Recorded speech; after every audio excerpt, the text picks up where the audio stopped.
Good morning, guys.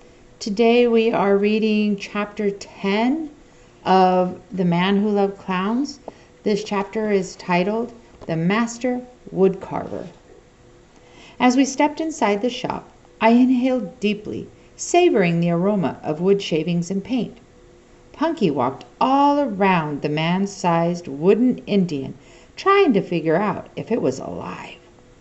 I touched the Indian's face and chest, marveling that anyone could carve a chunk of wood to look like real feathers, skin, and leather. Keeping a firm grip on Punky's hand, I headed down the first aisle. So far, I'd been careful to keep him out of the shops so he wouldn't try to swap his treasures for some of Silver Dollar City's souvenirs. Now, I could almost see his mind working as he weighted what was in his lunchbox against what was on the shelves. It was easy to understand his interest. There were hundreds of intricate carvings, everything from birds in flight and trout jumping to bearded mountain men. I steered Punky over to the counter where the master woodcarver was giving a demonstration to an audience of a dozen or so. He had a salt and pepper beard and wavy gray hair. His forehead was etched with fine wrinkles, carved expertly by time. And his denim work shirt and faded overalls matched the blue of his eyes. "You can carve with just an ordinary pocket knife," he said. "But regardless of what kind of knife you use, it's important to have a razor edge. For that, I use an Arkansas stone."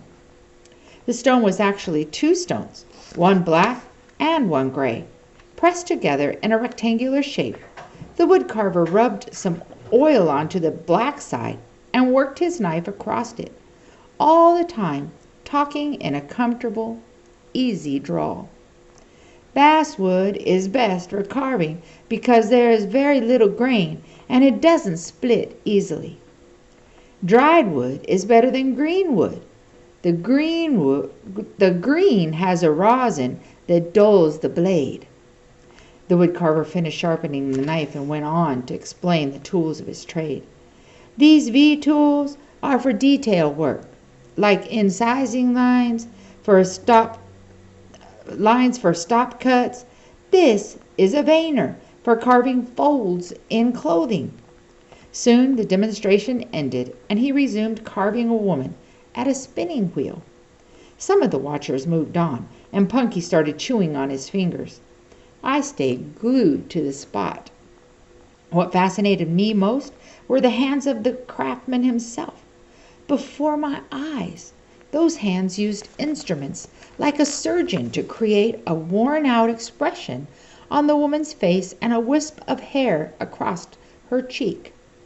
Suddenly, from across the room, I heard Punky cry out, "My box!" I spun around and saw Punky and a clerk in a tug-of-war over the jelly bean lunchbox. Instantly, I knew that Punky had made a switch, and my face flushed with shame that I hadn't watched him more closely. I shot across the room, babbling excuses to the clerk. "Didn't mean to steal. Money. Doesn't understand." The clerk let go of the box, plucking at the neckline of her calico dress. She glanced from me to Punky in confusion. I flipped open the lunchbox, my eyes burning so that I could barely see the three clowns inside. The two I had carved looked pitiful and plain next to the beautiful rodeo clown that didn't belong to Punky. With trembling hands, I picked up the rodeo clown and thrust it at the clerk. "Clowns, Punky, my uncle, traded," I stammered. The woman didn't answer. When I spied Punky's new red socks on a shelf behind her, I snatched them up and said, "See, Punky didn't steal the clown. He left you these in trade." "Mighty fancy socks if they were worth $25, declared a voice, and I whirled around and stared into the smirking face of a fat man in Bermuda shorts. Behind him stood a gawking crowd of tourists. "You call it trading. I call it stealing," the man said. "You're a fat boy," said Punky, jabbing a knobbing finger at his pot belly. "Get your slobbery hands off me," ordered the man, his nostrils flaring with rage, and he backed away as if Punky were poison. The crowd parted for a moment to let the woodcarver through, then clustered together again like vultures. I stared in alarm at the knife in the woodcarver's hand as he drew closer and closer. Stepping up beside me, he turned around and spoke to the crowd. "Thanks, folks, for your concern, but I'll handle this," he said as he folded the knife and stuck it in his pocket. Before I knew what was happening, he ushered Punky and me into an office and closed the door. "Sit down," he said. I sat, pulling Punky down beside me and wondering what it was like to be arrested. "My name's Walt, Whitland Walt," said the woodcarver as he perched on his desk. "What's yours?" I felt uneasy that the man didn't seem angry. Was he playing games with me? "Delrita Jensen," I mumbled, unable to meet his faded blue eyes. "And this is my uncle, Punky, Richard Holloway." "Want to tell me what happened?" I told him that Punky didn't understand about money and started to show him the treasures in the lunchbox. "My box! Hands off!" said Punky, but he showed Walt the clowns himself. "So you're a man who loves clowns," said Walt. "Yeah, buddy." "And who carved this one?" "DJ," Punky replied, plucking the clown from Walt and dropping it back into his lunchbox. "I did," I admitted. Why didn't he just call the security guard and get it over with? "A clown lover and a whittler," said Walt, glancing from me to Punky and back again. I started jabbering nervously under his gaze. "I've been carving for 2 years, ever since I watched you carve a trumpeter swan. I've tried and tried to do one like it, but I never can get it right. Nobody starts out being a master. The question is, do you have what it takes to be one?" Walt reached into a drawer, pulled out a gnarled tree root, and thumped it down on the desk. "What do you see?" I felt a little quiver of fear at the odd question. Should I grab Punky and try to make a run for it? "Well, what do you see?" I saw a root, but I was pretty sure that wasn't the right answer, so I stayed quiet. Walt turned the root over in his hand. "When I found this, it was just an old elm root. A couple of days later, I saw a critter in it, just waiting to be carved." A light came on in my head. "Oh, I see. It's a fox." Walt smiled. The average person sees only what's in front of him. The artist sees things that aren't there. I realized Walt had called me an artist, but the clock on his wall said it was 5 minutes past 2. "Can we go?" I asked cautiously. "My folks will be worried." "Not yet," said Walt. "We haven't solved the problem of the rodeo clown. Wait here." Uh-oh, I thought. He's been stringing us along. He'll be back in a minute with the security guard, and we'll be in big trouble. But Walt came back alone, with Punky's socks tucked in the bib of his overalls. Giving the rodeo clown to Punky, he said, "You're a man who loves clowns, and it so happens I'm a man who loves red socks. Just this once, I'm willing to make a trade. Shake, and we have a bargain." As Punky shook hands with him, I dug into my jean pockets and pulled out what cash I had left. It wasn't much, just $7, but I offered it to Walt. "No thanks," he said, waving the bills away. "It wouldn't be right for me to take your money after all. We've already closed the deal. You all just go on about your business. But Punky, don't pick up any more treasures, okay?" "Yeah, buddy." By the time Punky and I reached the general store, it was 2:15. I hurried through the store, but my parents were nowhere in sight. That was odd. Dad was seldom late for anything. Maybe they had already been here and left, and were out looking for us now. I decided to do what Mom had always said I should do if I get lost: sit down and wait until she found me. Sitting down sounded like a good idea anyway. My legs felt as if I'd worn them off the ankle, and Punky's short legs had to be tireder than mine. We went across to the gazebo and found some empty benches in the shade. I chose a seat where I could see the whole main street and the door of the general store. Members of a band came to the stage and began turning their instruments, and people straggled in to enjoy the show. Punky sat contentedly, playing with his rodeo clown, except for checking my watch every couple of minutes. I didn't take my eyes off the general store, for fear I'd miss my parents again.